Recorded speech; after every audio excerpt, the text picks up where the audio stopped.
I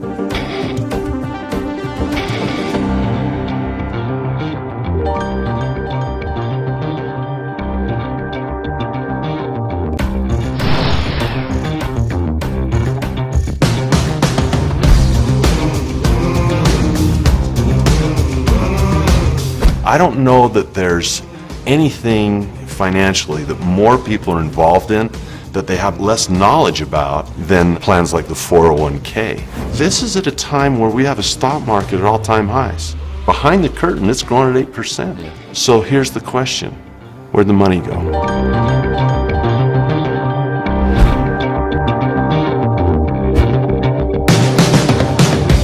The middle class are people who may have a little bit of money, but most of the time they end up spending what they have. And the challenge with that is your business will always be a mirror of yourself. I was trying to make businesses make money, but I wasn't myself being cash flow positive. I wasn't reinvesting the money, buying properties, buying assets, making sure they were making money for me. Why would the money come my way? Money's always trying to find the best home. And if I'm not able to appreciate the money won't appreciate.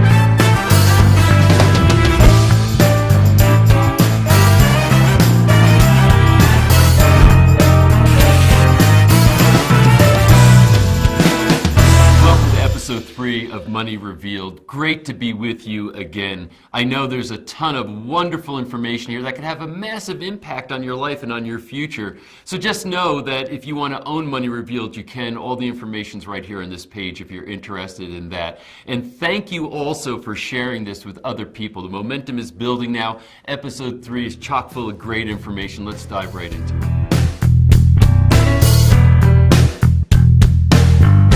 Don't invest another penny in your 401k until you watch this next interview with Andy Tanner.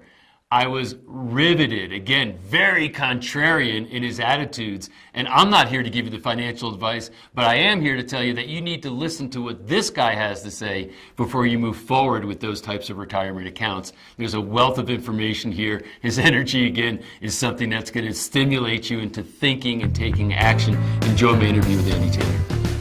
Well, Andy, I'm excited to have this conversation because you have a reputation for having a lot of passion around the subject of investing. So, For sure. So I'm looking forward. So thanks for taking the time.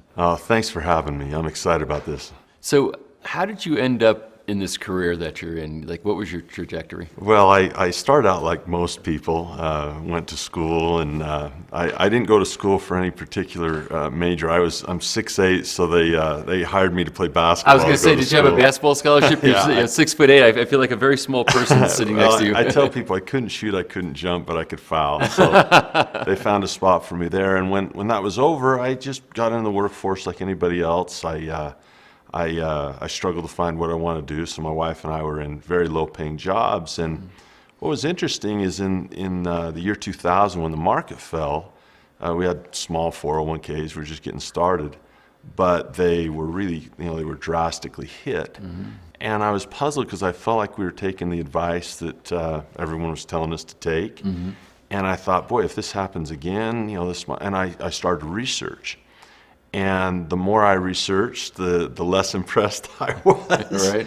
And I got angry, actually. And I thought, people need to know this. And so through that research, it channeled me into being an educator and a speaker. And so now for the past 25 years, we've had the opportunity to travel the world and as a student and a teacher to share the things I've been learning with others. And it's been amazing. So what did you discover about 401ks and what should people know? Well, you get me going on this. It's very passionate. To really understand both sides of the 401k coin, it's important to know the narrative and the history. Yeah. I don't know that there's anything financially that more people are involved in that they have less knowledge about than plans like the 401k. And so the first thing I would say is that there was never a think tank or a brain trust of smart women and smart men that got together and said, hey, how can a middle income worker really set themselves up well for retirement. Let's build a plan. That never happened. To understand retirement, let's go back to the beginning. Let's go back to where retirement began. There was a company called American Express, and they weren't always about credit cards. They were a courier, you know, like UPS or Federal Express. And in the late 1800s, they said, let's have a pension. Let's get people in, and we'll pay them while they work. And if they work for us for many, many years, we'll continue to pay them. And you'll never be rich, you'll never be prosperous, but you'll survive, and we'll give you a little pension. And that was where the first pension was really born. Wow. Some people want to be an entrepreneur, some people want to be investors and really try to prosper. Other people just want survival. And this idea of a pension, that you'd never be rich, but boy, it would help you survive, it really changed the American dream for a lot of people. And gave a sense of security, I imagine. Yeah, we'll make that trade, some of us, the going for the freedom instead of taking the security. That's a popular trade, and it changed education. Because think about it, our great-grandparents, after high school, if they went, you could go work on the farm, you could go in the military, you can go workforce, maybe you go to college. But with more and more companies saying, hey, we'll take care of you, we'll give you a pension, we'll take care of you, well, going to college and learning to work at a job became really, you go to the job fair. And there's really two types of people. Some people are scared of losing their job. Some people are scared of having one. Right. And so it was. So people would say, hey, here's the program. Go to school, get good grades, go to the college, land a job, work there for many, many years, and get a pension. Well, in the 60s, you might remember, if you're a history buff at all or a car buff, is there was a company called the Studebaker Company. Oh, sure. Yeah. And they had these cars, and they had a union and workers. Well, they fell on tough times. People weren't buying Studebakers, and when you looked at that company's finances, they couldn't pay their workers. They were going to go bankrupt, and you had all these workers saying, what's going to happen to my pension? Right. And so that was kind of the beginning of the end of pensions that we've seen happen. And they went to President Kennedy and said, hey, what can you do for us? And he said, ask not what your country can do for you. But in reality, he said, okay, we'll see what we can do. And he established a commission to study this problem of companies that were not funding their pensions properly, that put the worker at risk of not being able to retire. Well, he unfortunately was assassinated, and President Johnson didn't do much, and Watergate took over Nixon. But in 1974, almost 100 years since that first American Express pension, they signed something called ERISA. And ERISA was a legislative idea to bring these businesses up to snuff, to say, look, you're going to have to take care of not only the worker, but the spouse. You're going to have to prove to us that you're allocating funds properly. And the regulations, businesses hated these handcuffs. They hated these regulations. And so it created a greater enmity between business and the worker. And all of this set the stage for the 401k. When did the 401k come into existence? Well, it came into existence in the fall of 1978. So ERISA, the Employee Retirement Income Security Act, was in 1974 under President Ford. And President Jimmy Carter was trying to push some legislation. He was worried about, the 3 martini lunch that we would deduct from our taxes. And so in 1978, there was a huge fight over taxation and how this was going to work. And a person really wants to understand how this stuff works. Is President Carter will say, well, here are my ideas. And then Congress will push back and say, no, here are our ideas. And you establish bipartisan commissions to say, let's see what we can do. And so there was a senator. He was from New York, and he became later congressman, and his name was Barber Conable. And he had some constituents, 2 lobbyists from Kodak and from Xerox. And they had noticed that in the 60s, there had been a provision for rich bankers to take profit-sharing bonuses and pack them away. And this is important because a rich executive, they don't need this money. It's extra cash. And so to them, it's a tax problem. Well, Xerox and Kraft said, hey, we want the same thing for our execs. So they got in this senator, in this congressman's ear, and he said, well, let's just put in this little paragraph. And a young attorney, Richard Stranger, in his 20s, wrote less than 1,000 words, and they slipped this into legislation under what was called Section 401k Right. of the tax code Right. of the U.S. And what it did is it said, we'll open this provision for other companies. And went unnoticed mostly. It's tiny, part of In the this huge tax under code. 1,000 words, Yeah, in yeah. the tax code. And in 1980, the world changed. There was a consultant. He's a wonderful man. His name is Ted Benna. Mm-hmm. And Ted Benna was a pension consultant. He was working with a bank that had a tax problem. And he said, hey, let's see if we can maybe use this 401k statute to help your rich executives get these bonuses. We'll change how it works. We'll make it pre-tax, which will save the company money. Mm-hmm. And he pitched it to them. And they had a huge problem. Mm-hmm. And this is really where the story really goes into a new chapter. You got to sell this to a bank teller. Mm-hmm. And if a bank teller is going to forego their Christmas bonus for tax purposes, that might save them, $40, $50. That's not exciting. Mm-hmm. Where a rich executive, it's thousands of dollars. Right. So you had a disparity. Yep. And so how do you get a bank teller to say, yeah, I'll participate? Mm-hmm. And Ted said, what if you gave them an employee match? What if you, and it was literally bait, literal bait, mm-hmm. to say, how can we convince these people to participate? And they went to the bank. They said, boy, this would work great, but they didn't want to be the guinea pig. So they said no. Okay. And so Ted said, well, I'll start at my own company. And on January 1st of 1981, the very first 401k program for retirement for employees was set up. Wow. And it caught on like wildfire. Mm-hmm. The important thing to notice is that at no time was someone worried about this worker. They were worried about saving money mm-hmm. for Main Street, for the business. Mm-hmm. And so that was the first chapter. Well, as this took off, you can imagine what Wall Street saw. Mm-hmm. If you're a mutual fund salesman, you say, my gosh, people are going to be put on autopilot. Mm-hmm. Before they even get their paycheck, they're going to buy my products. Right. I don't tell people to get in or out of 401ks, but I would suggest that every person look at both sides of the coin. Mm-hmm. What do I get out of it? But what do the people helping me do this get out of it? Mm-hmm. And the mutual fund industry changed forever. As of today, we have about $7.5 trillion now. Wow. Collected in these mutual funds and these defined contribution plans. Wow. And if there's one point I would communicate and beg and plead people to understand would be this. A pension is income, isn't it? Mm-hmm. You collect income and you pay expenses, and you collect income and pay expenses. And that pension would last for life. Mm-hmm. You would receive that money until you died. Right. And so in financial education land, we call that a cash flow based idea, that, mm-hmm. that a pension was a function of your cash flow, it was a function of your income. The moment that Ted Benna made that switch for his first company, mm-hmm. it stopped being a function of cash flow and it became a function of your balance sheet, your net worth. Mm-hmm. Now think about that for a minute. Bills happen every month until you die. Mm-hmm. And so as long as that money's coming every month, that liability is on your company. They have to figure out how to send that check out every month. Right. But the moment they switched to where you contribute, now it became a function of your net worth, became a function of the balance sheet rather than the income statement. That's a huge difference because now there's an hourglass of time.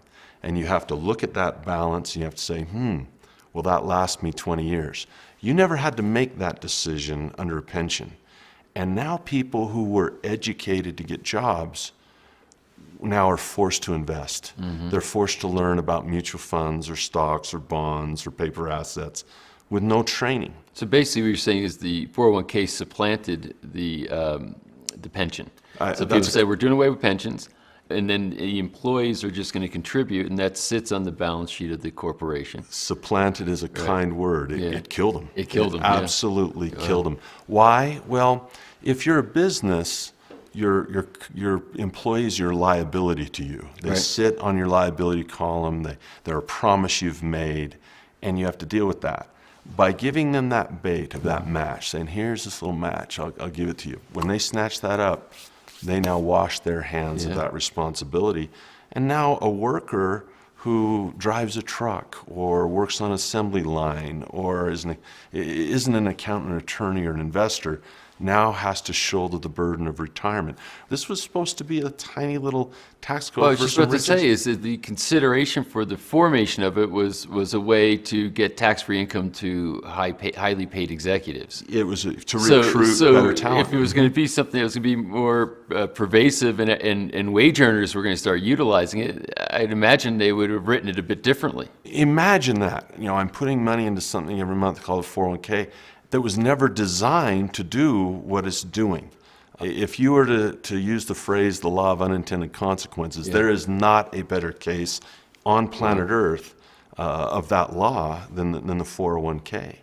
Well, the next chapter of this is Wall Street. Yeah. The most important word or phrase on Wall Street is assets under management. Right. That's how they make their money. It's fees. Right. The larger amount of money they can collect, the more money they make. And so that's a rough thing when all of a sudden you can just hear the champagne corks popping when they said, my gosh, we're going to take money out of their paycheck before they even see it. Right. And they're going to buy our products and we'll have those assets under management. The thing that's scary about this is, as investors, you and I would, if you were a real estate investor, you'd look at a property and look at its merits before you'd invest. Or you'd look at a business and look at its merits. You would never be on autopilot just blindly buying things because you were on schedule to do so, regardless of the price, regardless of the economy, regardless of where it's going. But the mutual fund money, people know, dollar cost averaging means this. Send me your money when the market goes up. Send me your money when the market goes down. Send me your money when the market goes sideways. Right. In other words, no matter what happens, Send me your money. Send me your money. Right. How much risk do they take? Yeah. Oh, they take none. They take none. No, they're getting a piece of all those dollars every month. And so when you look at their profit, that's an infinite return because they have no money in the deal of their own. Right. So they have an infinite rate of return and absolutely no risk. And a lack of responsibility in many respects too, right? Because if they perform poorly and the market goes down based on how they're behaving, the person who gets hurt is the person who worked for the money. They still get their fees. If you go to these money managers and you say, my balance is small, who will they blame? You're not saving enough, you should give us more money. Right. They will blame you every single time. You're not saving enough. It's your fault. People are not saving. And that has been the banner. They have enacted, the next legislation was 2006 under President Bush, where they said, hey, we need the Pension Protection Act, which really doesn't protect pensions, it protects defined contributions. And they said, look, we're going to make this automatic enrollment. See, before then, you had to go into your human resource department and say, hey, I volunteer, I'd like to participate. Now you have to opt out rather than opt in. And so imagine just look at the other side of the coin. If you're a mutual fund salesman, you get to have a product where people buy on autopilot if they have a job and they have to opt out from buying your product rather than opt in. In this whole narrative, there is not one instance where anyone had the interest of a middle income or low income worker in mind ever. It was either the rich executive wanting to defer a big bonus, or it was a company trying to help their bottom line, or it's the mutual fund industry. Imagine $7 trillion under management, whether it goes up, down, or sideways, that's a lot of fees they get to take. Yeah. I've had the opportunity to talk with Ted Bennett personally. He's a wonderful man. He's a gentleman. And he's often asked if he feels if this is a failure. He says, well, Andy, number one, how can you say it's a failure if it was never intended to shoulder the burden of retirement, number one? And number two, we've helped people save $7 trillion. Well, you can look at that a couple of ways. Yeah. You've also helped Wall Street accumulate $7 trillion, which is their engine to make them money. And the tough thing, and the thing that makes me so passionate about this, is the worker. You know, I knew we were going to have a chance to chat today, and so I took the liberty of printing out a report from Vanguard. This is called How America Saves 2018. It's Vanguard's defined contribution plan data. Of the $7.5 trillion that are in these plans, Vanguard has more than 1.2 trillion of it. Wow. So this is an excellent sampling of where they are. And it's interesting because if you look at age, there's two numbers that we ought to discuss. The first one is if you look at people 45 to 54, and they're staring at retirement, the average 401k balance in Vanguard for this age group is just under $130,000. Now that might sound exciting. It's six figures. That's got to last 20 years of retirement. But more important than the average, because if you have a few millionaires at the top, that drags that up. More important than the average would be the median. Yeah. And what does the median mean? Well, that's the guy in the middle, Right. in the middle. That means half everyone is above, half everyone's below. Right. The median is 70,000. Now, if you plan on having a 20-year retirement, that's $300 a month. Yeah. So while Ted might say, well, how can you call it a failure if we've helped people save trillions? Well, for these people, it's a failure. And these are the people I care about. Imagine that. Half the participants at this age, if you go to 55 to 64, that's $71,000 in the mean. That's people. People that are 65 and over, $64,000. It goes down as they're getting older. 64. Wow. Well, they're not able to put money in anymore. Yeah. And so this is at a time where we have a stock market at all-time highs. Yeah. So here's the question. Where'd the money go? If the stock market is all-time highs, and I'm looking at these types of balances, You took the words right out of my mouth. I mean, average rate of return, all those years they've been in it, where did the money go? don't take my word for this. Please, I admonish people, study it for yourself. Right. The person who founded Vanguard is a man named John Bogle. He's written many books. He's a great proponent of the small investor. In fact, he actually left the company he started, which was Vanguard. He actually started as a MBA thesis, I believe, and said, I'm going to go do this. But he left the company. He's become somewhat of an advocate. And the way he teaches this is something every investor should investigate for themselves, in my humble opinion. It's called the law of compounding costs. And the way he states it is he gives an example that I cite often of a worker who's, say, 20 years old. And they look at an actuarial table and say, okay, he's going to die at 85. So the mutual fund company is going to say, all right, that's 65 years of investing. We can get his money. How do we do this? Let's say they take, he starts with $1,000 and doesn't add to it, just $1,000. And he throws it in the stock market and he gets maybe 8% a year. Well, the power of compounding is something else. I mean, that is over 65 years, that's going to wind up a little over $140,000. That's the power of compounding. The problem is that's if he gets the 8%. Now, that's what they're getting. Behind the curtain, it's growing at 8%.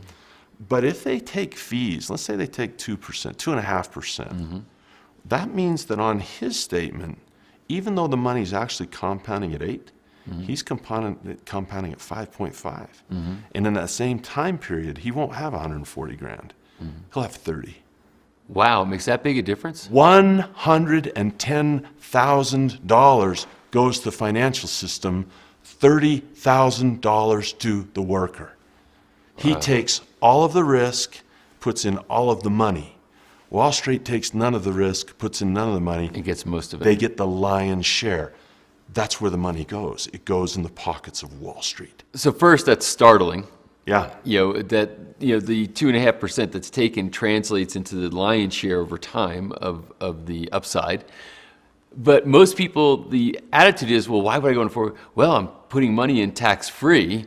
They're still going to pay tax at some point, but the fees become another form of tax. What's interesting is the fees, they've gotten better as competition's gotten better. But when people work the numbers, they'll still see that the lion's share go, and it's silent. You know, it's interesting. If I were to ask you how much you pay for your phone bill, you could show me. Right. If I say, what do you pay for health care? You'd say, well, here's a aspirin for $75 at the hospital, and here's how much my insurance will cover. Right. If you go get a massage at the end, they say, this is your ticket. Right. But when you ask people what they pay for financial advice, no one can tell you that number. Wow. It's that stealth.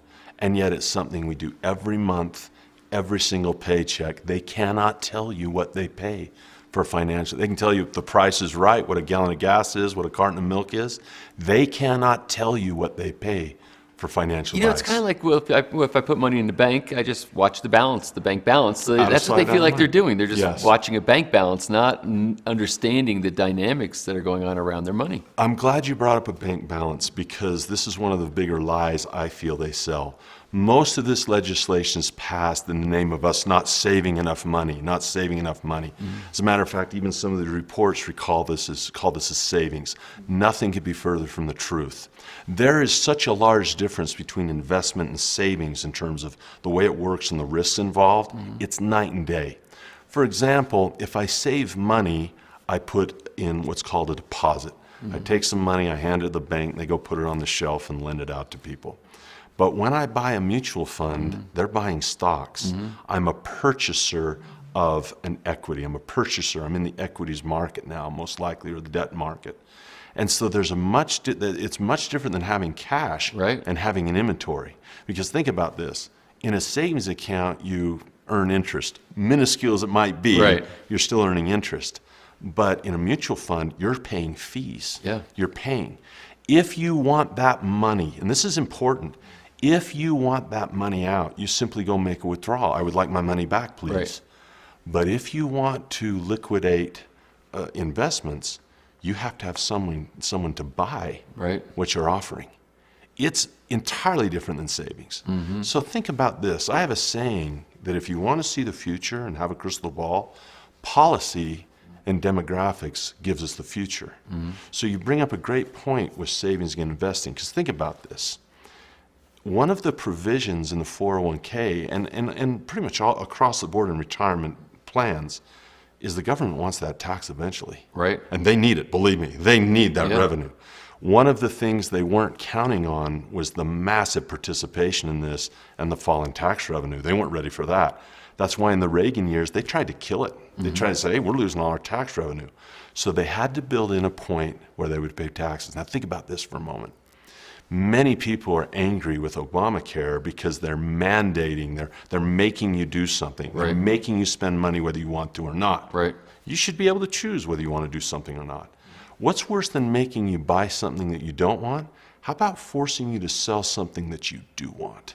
So at age 70 and a half, that's the magic number, you are put on what's called a distribution schedule where you are required. Notice the cutting edge of the word required. This is not a suggestion or a plea. You are required to liquidate those assets on a schedule in order to pay those taxes. Now think about this for a moment. You have 79 million baby boomers in the United States, probably another 15 million in Canada under the same thing. When those people, they're hitting the 60s now. When they hit the 70s, when you have 79 million people having to push the sell button at the same time. It's going to tank the market. Who do you have in mind to buy all that stock? China going to buy it? Would you if you were them? No. And so you have a demographic of millions and millions of people that are going to be forced to sell in order to pay their taxes. And then the value of that account literally can sink very quickly. You might say, oh, I have this much accumulated. But that's value based on current market. That's correct. And that can vacillate, and that market starts to drop, that value can go way down. And they, as you said, if they're defining the period when this is going to have to get sold, wow, I mean, and I imagine there'll be a lot of opportunists coming in to short that, to help facilitate the whole process. We don't know how it will affect the market. All we know is that that's a lot of mandatory selling pressure that has to happen. We don't know how it'll affect the market. But that brings up even a more important point, is if someone really wanted to study this, they said, Andy, what should I study? What should I learn? I would study risk. I would study two types of risk. The first type of risk we would call something you could diversify out of. I'll give you an example. British Petroleum, their stock symbol's BP. Well, it's supposed to be British Petroleum. Some people call it broken pipe because they have, you might remember, they broke a pipe in the Gulf. And big